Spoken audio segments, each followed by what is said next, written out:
বিশ্বনবী সাল্লাল্লাহু আলাইহি ওয়াসাল্লাম এবার আরো জানিয়ে দিলেন, অসুবিধা হচ্ছে না তো আব্বা? এটা তো বিদ্যাত নারী তাকবীর, আল্লাহু আকবার। আর যারা তাকবীর দেন নারী তাকবীর, আল্লাহু আকবার। তাকবীর দেন তো নারী তাকবীর, আল্লাহু আকবার। ও ভাইরা আমার, মহানবুল আলামিন আরো কিছু পাপের কথা আবার উল্লেখ করে দিলেন।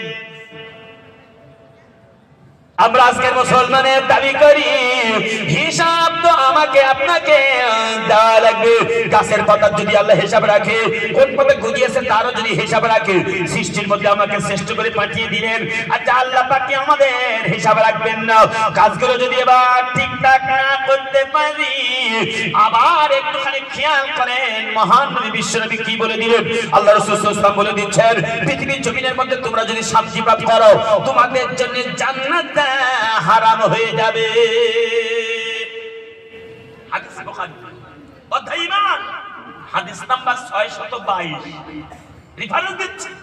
বাড়ি যে আপনি হাদিস দেখেন, আবু হুরায়রা বলেন রাসূল সাল্লাল্লাহু আলাইহি ওয়াসাল্লাম বলেছেন, ইজতানিবু সাবাল মুবিকাত। আল্লাহ রাসূল বলছেন 7টি পাপ থেকে দূরে থাকো। আরবিতে ইজতানিবু দূরে থাকো, সাবা বলতে 7, মুবিকাত বলতে আত্মরক্ষা করো এই 7টি পাপ থেকে। আচ্ছা কি কি পাপ? মাইক মানে এখানে একটু জোর কমে গেছে বলে মনে হচ্ছে, বলা লাগছে।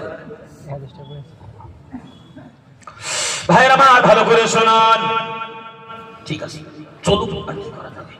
বেশি দিলে আপনার আবার কষ্ট হবে নাকি, কানে লাগবে।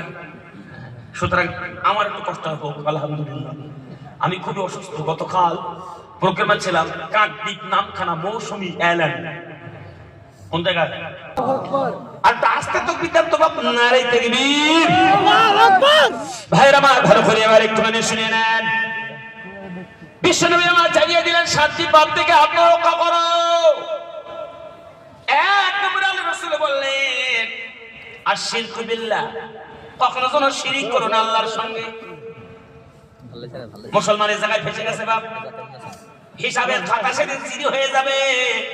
যত পাপ যত নেকি করেছেন সবগুলো পরিষ্কার হয়ে যাবে।